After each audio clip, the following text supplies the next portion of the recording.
desberdintasunak areagotu ditu, bereziki emakumeen, gazteen eta migratzaileen artean. Las patronales del CEN y de Confebask se han negado a abrir una mesa de negociación. Los gobiernos del País Vasco y de Navarra también han cerrado las puertas a debatir o poner en marcha la iniciativa legislativa popular respaldada por más de 100.000 personas. Mientras una gran parte de la población está condenada a la precariedad, no podremos hablar de cohesión social, igualdad ni bienestar. Gogoratu behar dugu langile klaseari eragiten dionak hezkuntzari ere eragiten diola, eta hezkuntzak gizartean eragiten duela. Prekarietatea hau ez dago hezkuntzatik kanpo. Prekarietateak eta soldata arrakalek gure ikasgelak zeharkatzen dituzte, gure lankideak, gure ikasleak eta gure familien egunerokoa dira. Askotarikoak dira hezkuntza komunitatea osatzen duten langileak, eta haiek gabe ez dago hezkuntzarik. Hezkuntzaren muina da eskubideak, justizia soziala eta berdintasuna defendatzea. Ezin dugu duintasunik irakatsi, bizitza eta soldata prekarioak onartzen baditugu.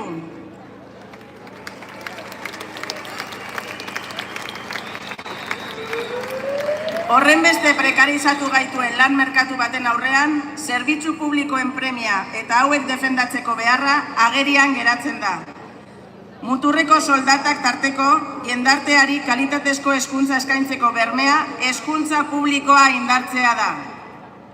Por todo ello, reclamamos un salario mínimo interprofesional propio de 1.500 euros, como paso imprescindible para garantizar salarios dignos. Defendemos condiciones laborales dignas para todos y todas las trabajadoras. Luchamos por una distribución justa de la riqueza y exigimos políticas públicas valientes para que la Comunidad Autónoma Vasca tenga las competencias necesarias. Aipatutako guztiagaitik, hezkuntzako langileok ere bizitza duinak, justizia soziala eta guztiontzako eskubideak defendatzeko atera gara gaur kalera. Gora zuek, denon artean lortuko dugu!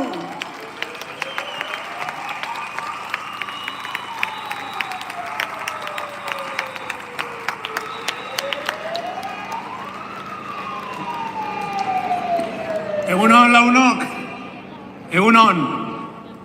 Eguraldia zen gaur gure esku ez zegoen bakarra, tala ere ondo atera da. Zorionak greba honekin bat egin duzuen grebalari guztioi. Gora greba orokorra! Greba honekin lan munduan okerren dauden langilekiko gure konpromisoa berrestea gatoz. Greba honek ahotsa eman nahi die egoera prekarioan dauden langilei. Kapitalismoaren aurpegiri gordinean paiatzen dutenen egoera. Erdigunera ekarri nahi izan ditugu. Milaka langile horien ahotsa da greba hau.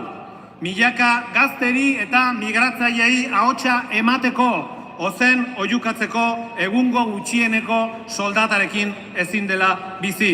Arrakala guztiekin bukatu nahi dugu. 1.500 euro baino gutxiago jasotzen duten bi eren emakumeak direlako. Horretarako ere bada greba hau. Arrakala honekin bukatzeko, justizia feminista egiteko, greba antirrazista eta greba feminista delako hau.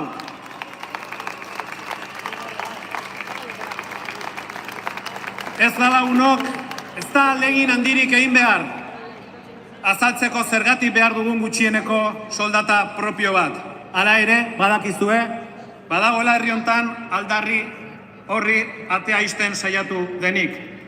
Gutxieneko soldataren alde saiakera ezberdinak eginda gatoz greba honetara.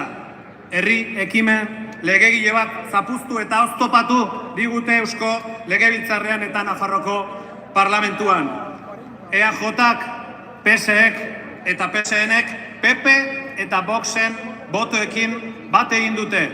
Jarrera antidemokratikoa eta zentralista babestuz.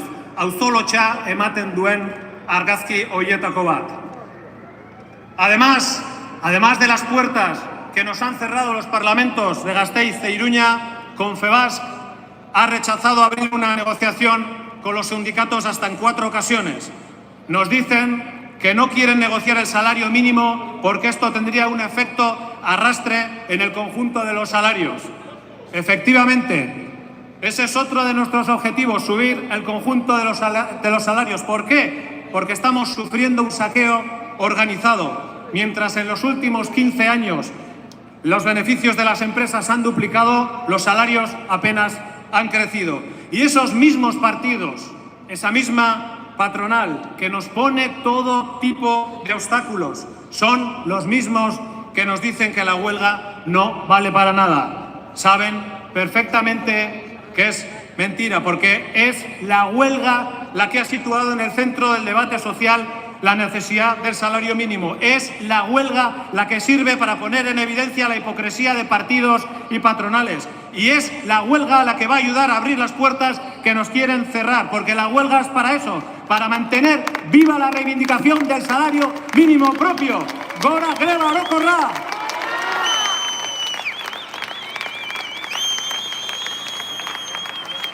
Y por eso una de las mejores noticias de hoy la tenemos delante nuestra. ¿Por qué? Porque en un mundo como el que vivimos es una gran noticia que la clase trabajadora de Euskal Herria sea capaz de organizar una huelga general. Ultraskuña, fascismoa, edatzen ari den mundu hontan, Euskal Herrian greba orokorrak elkartasunaren, berdintasunaren eta justizia sozialen alde milaka lagun atera ditu kalera.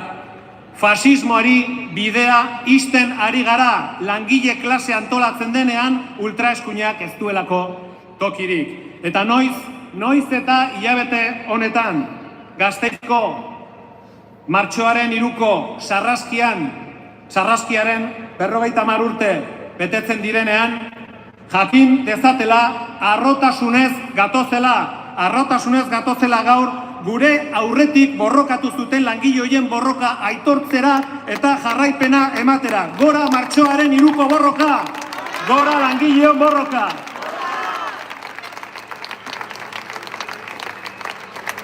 Lo hemos dicho en todas las asambleas que hemos podido hacer a lo largo de estos últimos meses. Esta huelga se sustenta en 2 pilares principales: la solidaridad y el compromiso con las personas que están en peor situación y la necesidad de una mayor soberanía. Porque la clase trabajadora vasca no quiere las condiciones laborales y la legislación que se nos imponen desde España. ¿Qué es lo que hemos propuesto? Hemos propuesto descentralizar a todos los territorios del Estado para que puedan aumentar el salario mínimo. Dar la posibilidad también a esos trabajadores y trabajadoras del resto del Estado de poder luchar para subir el salario mínimo en sus territorios.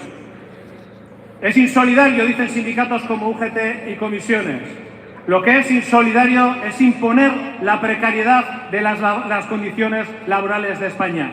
Porque eso es precisamente lo que defiende la patronal. Por eso, estar en contra de esta huelga es ponerse al lado de la patronal, al lado de Confebask y de la CEN. Por eso esta huelga es también una lucha contra la imposición. Por eso exigimos más soberanía para luchar mejor contra la precariedad.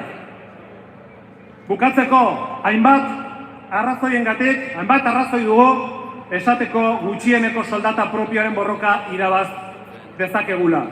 Borroka hau oso biziri dagoelako eta gutxieneko soldata propio bat lortzeko aukerak zabalik daudelako.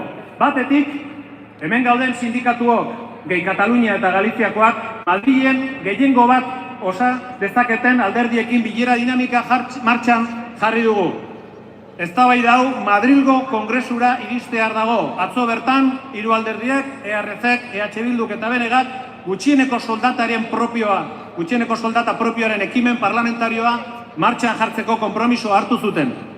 Espero dugu ere, alderdi gehiago ekimen honekin bat egitea hurrengo asteetan.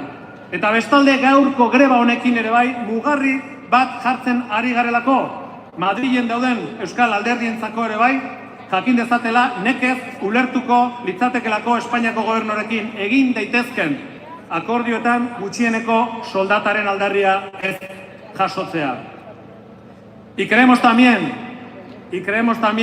que Confebask y CEN no van a poder mantener por mucho tiempo su negativa a abordar este debate. No van a poder pasar página, porque la lucha por un salario mínimo propio ha venido para quedarse, porque nuestro compromiso con las trabajadoras y trabajadores que peor están va a ser cada vez más firme, cada día que pase más firmes. Eta bukatzeko, eta esan bezala, sinetsita gaude borroka hau irabaz daitekela.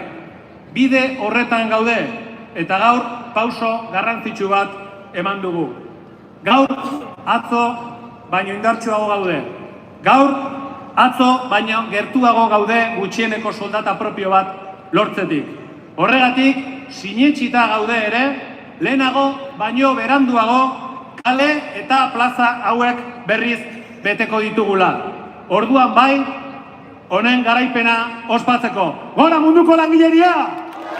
Gora Euskal Herria solidarioa!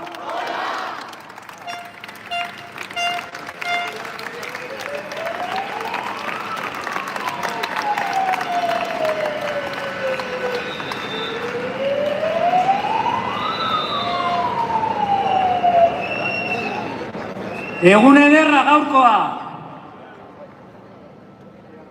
Egun ederra. Hemen ikusten delako, gaur ikusten delako, langile klasearen boterea. Gaur, kaleak gureak dira. Gaur, ezin dute esan Euskal Herrian normaltasuna dela nagusi. Hori zeukaten, titular horiek zeukaten prest. Komunikabide batzuk, baina ezingo dute hori esan. Gaur, garaipen